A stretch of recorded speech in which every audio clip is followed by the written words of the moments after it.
जय माता दी, जय मां कामाख्या।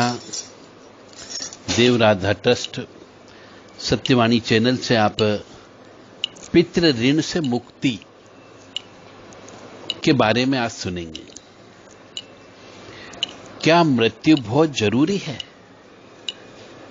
आज की बदलती परिस्थिति के अनुसार बहुत से मनुष्य मृत्यु भोज करने का विरोध करते हैं, परंतु क्या हमारे बड़े बुजुर्ग ऋषि मुनि जिनने यह परंपरा परिपाटी प्रथा चलाई थी, क्या वो पागल थे? जिन्होंने यह मृत्यु भोज की प्रथा चलाई थी, उसके पीछे कुछ न कुछ तो वैज्ञानिक कारण भी जुड़े हुए हैं।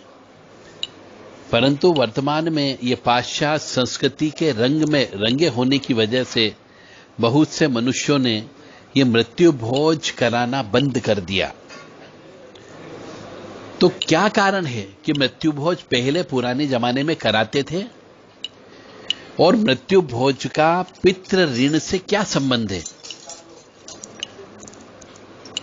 तो बदलता वातावरण और यह सिमटती हमारी भारतीय संस्कृति में एक नया नारा बहुत से मनुष्यों ने लगा दिया कि मृत्यु भोज गलत है, जबकि मृत्यु भोज गलत नहीं है।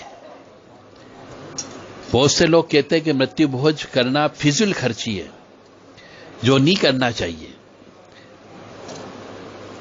तो क्या हमारे पूर्वज मूर्ख थे जो ऐसा करते थे?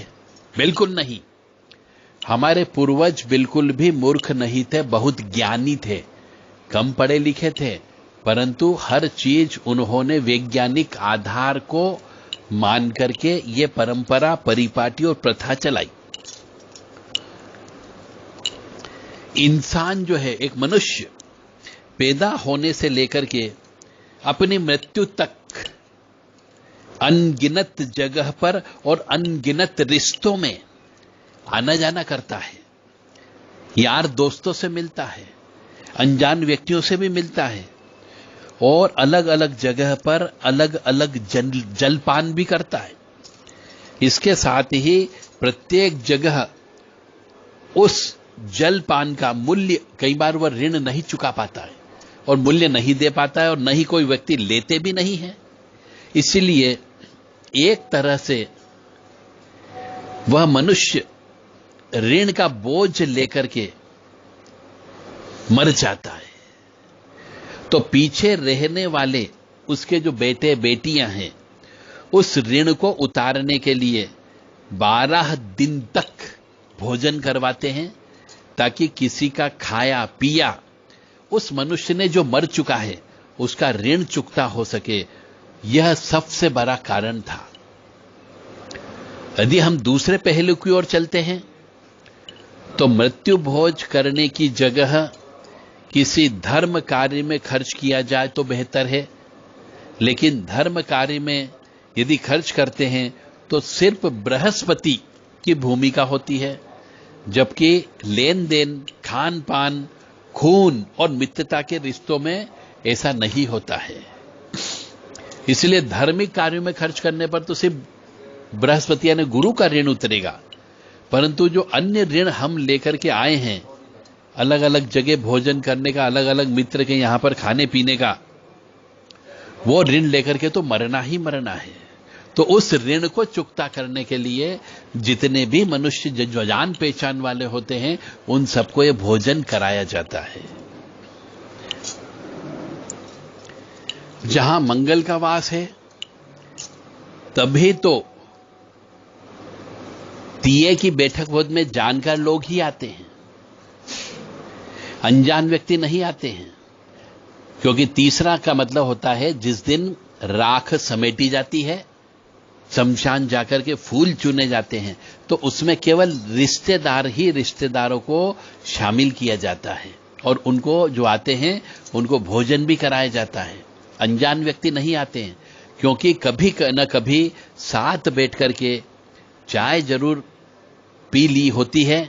इसलिए मृत्यु भोज में जलपान करवाने से धर्म के साथ मंगल को भी शांत किया जाता है। ताकि जाने वाले के ऋण उतर सकें, वह रहने वालों के साथ अमंगल न हो। गरीब, अनाथ, भिखारी, जानवर, इनको खिलाने व सेवा से धर्म बढ़ेगा, पुण्य मिलेगा, इनमें कोई दो शक नहीं है, करना चाहिए। परंतु अपने नाते रिश्तेदारों को, जान पहचान वालों को, मित्रों को भी किसी व्यक्ति के मरने पर अवश्य भोजन कराना चाहिए। और उसके पीछे का लॉजिक केवल इतना सा है कि वह मनुष्य जन्म से लेकर के मृत्यु तक कई बार अपने यार दोस्तों के यहां भोजन करता है, जान पहचान वालों के यहां भोजन करता है, पानी पीता है और उसका ऋण अदा नहीं कर पाता है, तो वह पूरे जिंदगी भर उसका ऋण लेकर के घूमता रहता है। इसलिए मृत्यु भोज कराना अनिवार्य होता है।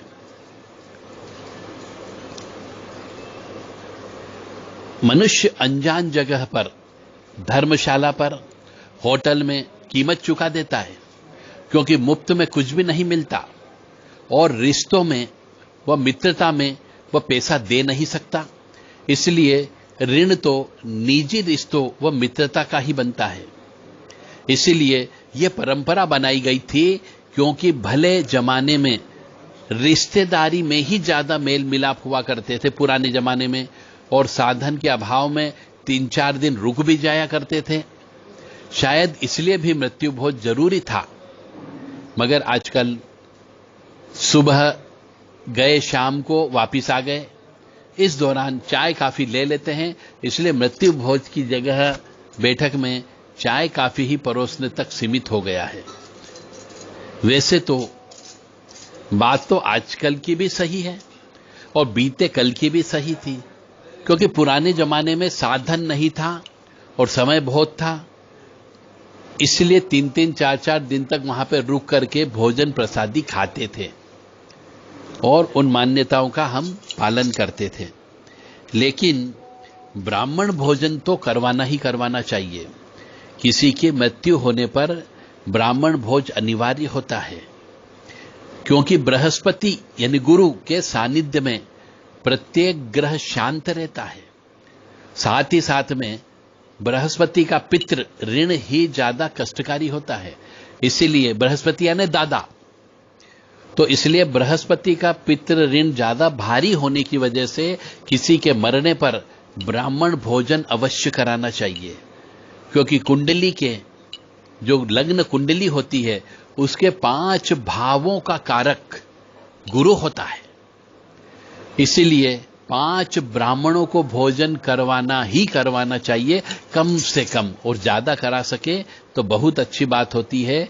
इसलिए आज के जमाने में भी मृत्यु भोज होना अत्यंत आवश्यक है और पितृ ऋण का इससे संबंध अवश्य है, तो पितृ ऋण से भी मुक्ति मिलती है। अब शायद इसके लॉजिक को आप समझ पाए होंगे कि मृत्यु भोज क्यों अनिवार्य है। परंतु आज के जमाने में मनुष्य मृत्यु भोज नहीं करा रहा है। बहुत से समाज में मृत्यु भोज को अच्छा नहीं माना गया और प्रतिबंध भी कर दिया गया है। परंतु जो व्यक्ति मर चुका है, उस व्यक्ति का जो उसने अलग अलग जगह, अलग अलग मनुष्यों के यहाँ पे, अलग अलग परिवारों में, यार दोस्तों में, मित्रों के साथ में, रिश्तेदारों के यहाँ पे जाकर के जो भोजन किया, उस भोजन का ऋण कैसे उतरेगा? तो उस भोजन का ऋण उतारने की जिम्मेदारी उनके बेटों की होती है कि उसके मरने पर वो मृत्यु भोज करे, और जो जो भी उसके जान पहचान वाले थे, मित्रगण थे, साथी संगी थे, उन सबको बुला करके भोजन कराए।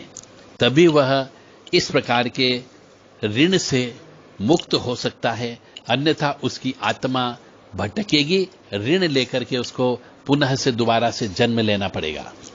जय माता दी, जय मां कामाख्या।